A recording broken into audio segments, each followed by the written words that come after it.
Now, folks, we're going to hear the word panties used a lot in this trial, so let's get them giggles out right now.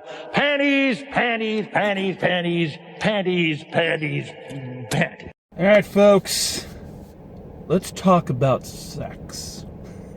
More accurately, let's talk about sex and its depiction in the movies, and even more specifically, its depiction in romantic comedies. Sex is usually seen as the culmination of the relationship, and usually the inciting incident that will eventually lead to the breakup in most romantic comedies.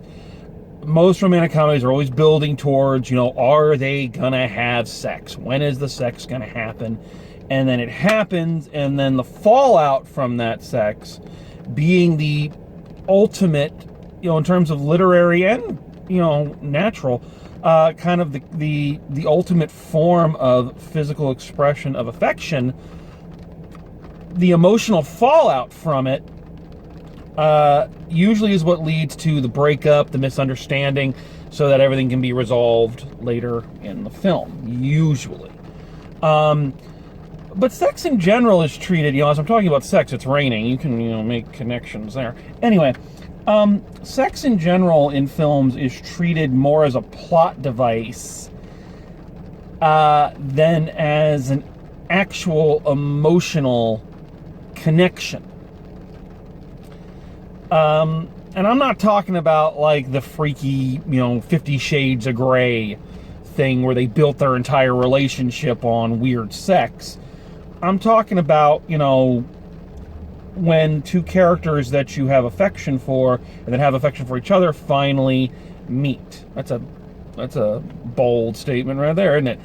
But a lot of films do not take the time to really examine the expression of sex itself and what is the function of it. Not the, mechanics. Welcome to sex ed. But the actual emotional connection and the emotional pull of it. A lot of them deal with the emotional consequences, but not the emotional pull. Why is that always at the apex?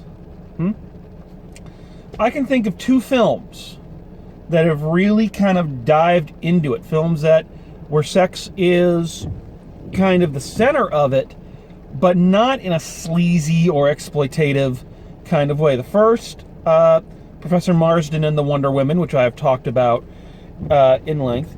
And the second being the subject of today's review, and that is 1994's Don Juan DeMarco.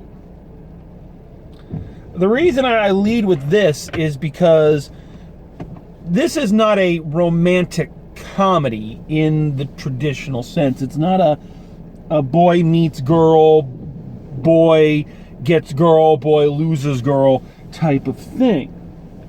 What this movie is, it is about quite frankly, the joy of sex, the life-affirming nature of sex, and such. So, what's this movie about? Let's get into it. Bad choice of words. Is it hot in here? Anyway. So in this film, a very young Johnny Depp plays our title character, Don Juan DeMarco. Obviously, the famous lover. However, it is 1994, and he's dressing like he's just stepped out of a Zorro picture. So, naturally, Don Juan wants to die. He has lost the great love of his life, supposedly, and he wants to die at the hands of a great swordsman. So naturally, he ends up being committed, not just for his delusions, but for his suicidal action. And he is being treated by a psychiatrist played by Marlon Brando. The story is kind of twofold. The movie that this, ironically, and not just because of the sex, but mainly I think because this stories on my mind these days. The story this most closely resembles is Tim Burton's Big Fish. Ironic that it's a Tim Burton film that is the most direct parallel between a Johnny Depp movie, right? We'll talk about that here in a second. In that, the plot of the movie is Don Juan, Johnny Depp's character, telling his life story to Marlon Brando. And, Marlon Brando now trying to figure out what is the truth of these stories and what is the function of the kid's mind. In other words, is he really Don Juan, as he claims, or is he just a messed up kid? Okay. Basically, another movie this kind of reminds me, this is basically a sexy Miracle on 34th Street. Because our title character claims he is this famous person, and everybody else says, no, you're not, no, you're not, no, you're not, no, you're not. And for all the evidence that crops up that he isn't who he says he is, something happens to substantiate his claims. You think about Miracle on 34th Street. Kris Kringle claims to be Santa Claus, and you meet the doctor at the nursing home where he lives, and has been working with him and all that. So okay, this is obviously a guy, just some nut. But then you get the things like him speaking Dutch to the little girl, that kind of make you go, maybe. And this film does the same thing. He tells his story, this very fantastical story about where he came from, his family history, all of it sounding like it came right out of a romance novel, and all of it with Johnny Depp narrating with a Spanish accent, again, like he's reading out of a romance novel. But then Marlon Brando goes and meets his grandmother, Johnny Depp's grandmother, not Marlon Brando's grandmother, and she basically says, none of that's true. His father, wasn't some dashing swordsman, who lived in Mexico. They lived in Arizona. He died in a car crash. But then later on, you meet Don Juan's mother, who says, yeah, we did live in Mexico. And so you're constantly kind of going, what is the truth of the stories, and what is the fiction created by somebody who emotionally is more comfortable being another person than they are being themselves, especially a young man. He's supposed to be like 21 years old, and this, so a young man barely into adulthood, who is clearly more comfortable pretending to be someone else than he is being himself, especially in the realm of women.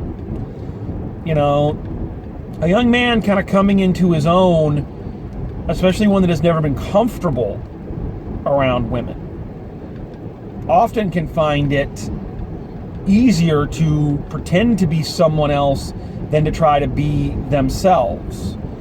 Ironically, this film might have played better. It might have been more remembered if it came out more recently. Nowadays, with online, with chat rooms and things of that nature, it is not as odd as it once was for people to pretend to be other people, or pretend to be sexier or more confident than they really are in order to meet people. It's not as uncommon. Cosplay is not an uncommon thing. People would see him now and just go, oh, he's a cosplayer who's taken a little too seriously. But again, the beauty of this movie is that, kind of rhymes, is that, again, you're never quite sure, is it fiction? I mean, the stories are fantastic. The stories are way out there. They seem to be from another time period. So how could this, at the time, modern day kid be living this fantastical life where he's the lover of the fourth wife of some sultan, and yet he has sex with all of the harem and all. How could he do all this in the modern day? But enough things kind of come up to me to go, maybe he is who he says he is, or at least he believes he is who he says he is. So, the movie is incredibly, the only word I can think of to use is romantic. But not in an here are flowers kind of way. This is a romance film, a romance novel come to life. This is what would happen if you actually filmed a romance novel in the sections where he's telling the story of his life. And they look like it. It's a very pretty and very attractive movie to look at.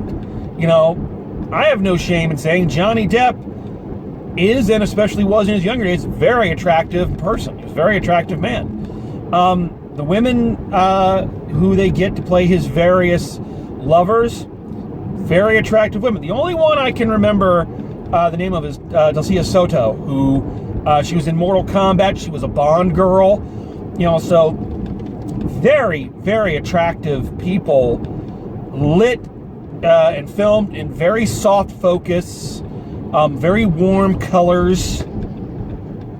The whole film is trying to make you warm, and in my opinion does a pretty good job of it. Again, this is not a film about bring her chocolates, bring her flowers. This is about, you need to have great sex with her. But not in a sleazy, not in a, objectifying kind of way. And of course, as he tells these stories, they start to affect his psychiatrist, who then goes home and takes the lessons home to his wife, and so on and so on, and rekindles his love of life, basically. Here's something else I like about this movie, in that it sounds cliche, but it isn't cliche. The whole thing about the psychiatrist kind of reaffirming his love for his wife, reaffirming, another bad word to use for this one. Again, hot in here? Anyway.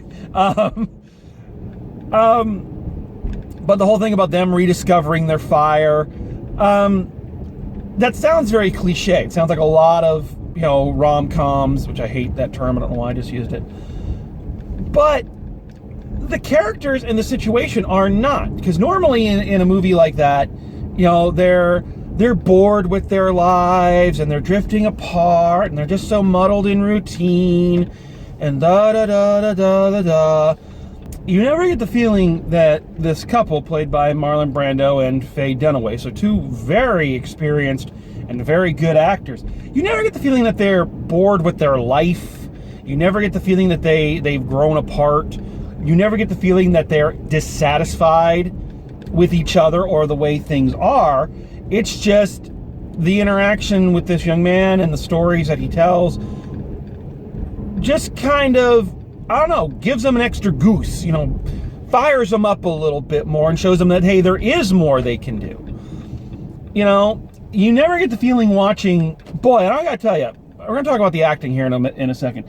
The Marlon Brando and Faye Dunaway had some excellent chemistry in this. Do you really believe that they were a married couple of many, many years? And there's certain scenes that I'm watching and I'm just like, this has to be ad-libbed, or they're really brilliant actors. There's a scene after they've, done the marital, where they're laying in bed and Marlon Brando's like shooting popcorn out of a newspaper thing, and Faye Dunaway's trying to catch it in her mouth. And it's just, I don't know, it's so spontaneous and so natural. I believe that was all ad-libbed. I have nothing to back that up, but it feels like it and it looks like it. And if it wasn't ad-libbed, then again, that just goes to show how good of actors they were. And let's talk about that. Let's really get into this, the real crux of the matter. The reason this movie works is it has brilliant actors in it. Faye Dunaway gets the short end of the stick. She's, kind of the smallest of the three main roles. But she's very good, very natural, very warm, very loving. It's just a really good role, and she plays it incredibly well. But let's talk about Marlon Brando. It is very easy for us to think of him only as a joke. It's because the pop culture zeitgeist and the discussion around him has focused on several things. It's focused on his weight gain, because, how horrible of him to gain weight as he got older. Because you can commit any crime in this world, but don't get fat or old. You do those two things and you're fucked.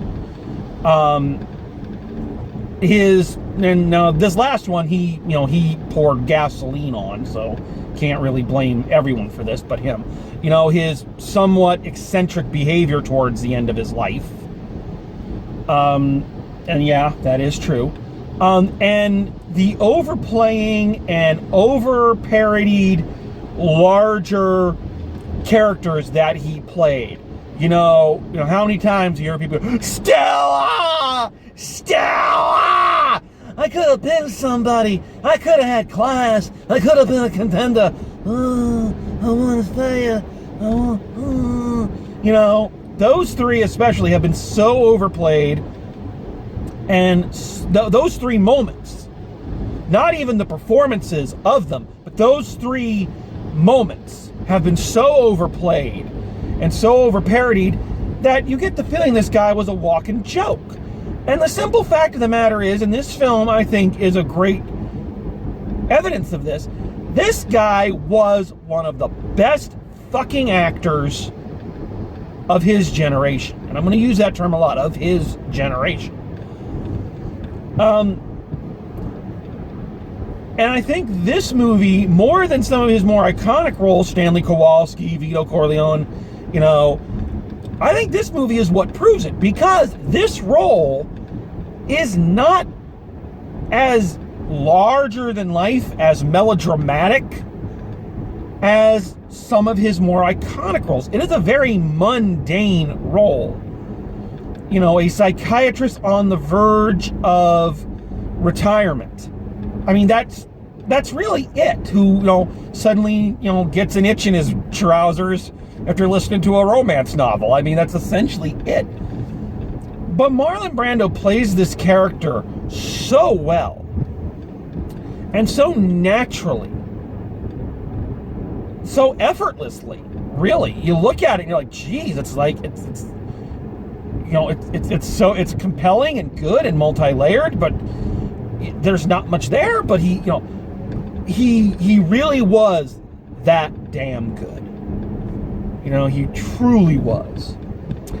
And while we're on that subject, let's talk about the other one. Let's talk about the other one that's become more of a talking point recently than he has been in many years. Let's talk about Johnny Depp. Let's forget about anything about his personal life. Let's put that aside. I'm not talking about that. I want to talk about the actor. It is easy today to write Johnny Depp off as a one-trick pony, because he's been mostly known for huge roles where he overacts, wears bad makeup, and a stupid hat.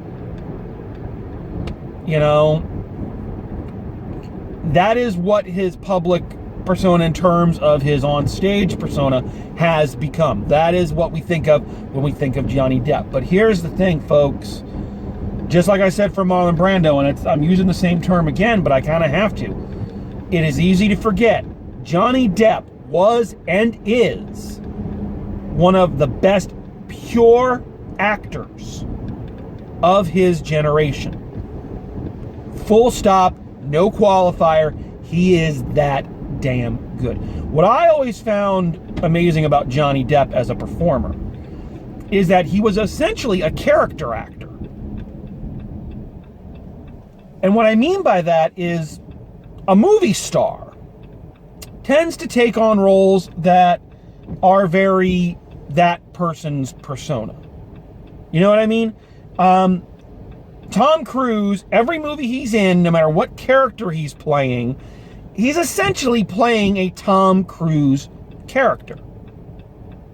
That's what he does. That's not a knock on Tom Cruise, even though I don't think he's that good of an actor. That's a knock just on the Hollywood system and the movie star system. Will Smith, I like Will Smith, but he plays roles that are Will Smith roles. Okay? Julia Roberts, same thing. She plays Julia Roberts roles. And again, even regardless of what I think of those people or their acting ability, that's not on them, that's just Hollywood. Johnny Depp, especially in his early career, what set him apart was that he played all sorts of different, eccentric, crazy, unique roles and made each one of them distinct. Go watch this movie, watch Ed Wood, and watch Pirates of the Caribbean. And I swear you're gonna, at least I am, whenever I watch those and I think about it, I'm like, I can't believe that's the same person. Because it isn't just, you know, the delivery of lines, it's the voice he uses, the inflection, the physicality. When he thinks about acting, he thinks about the complete picture. Something I'm always telling my students is acting is not just how you say your lines, it's how you physically create a character. And he creates complete physical, vocal, emotional, separate, individual characters.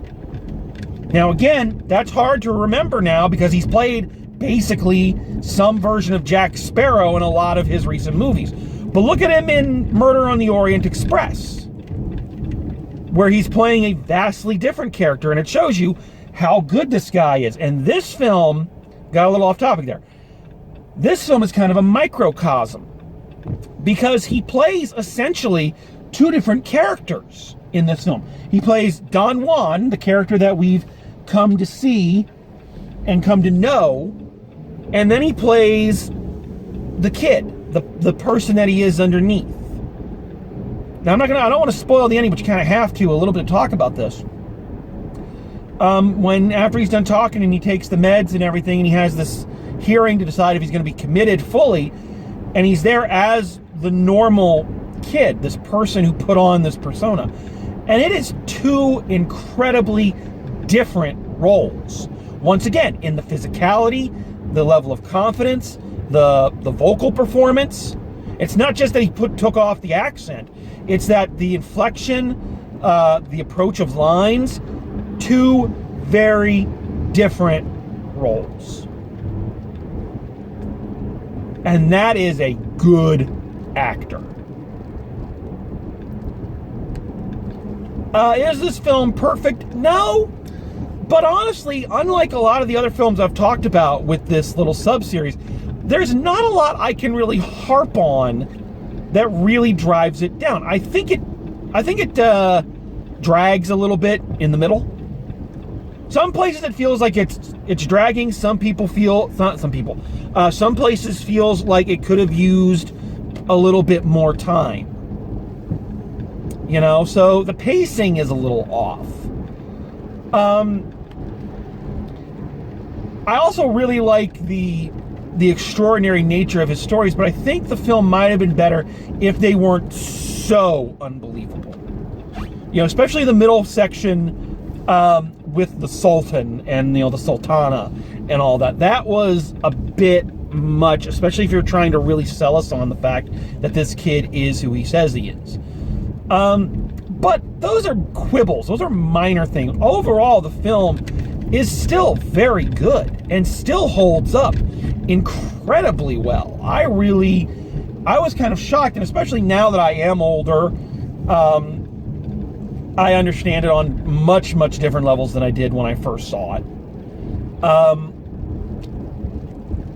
I think it still holds up. I think it's a good movie. And I think, you know, while some of y'all couples are kind of sequestered, you know, that'd be a nice one to throw on, and we'll see how many kids are born as a result of this lockdown and all that.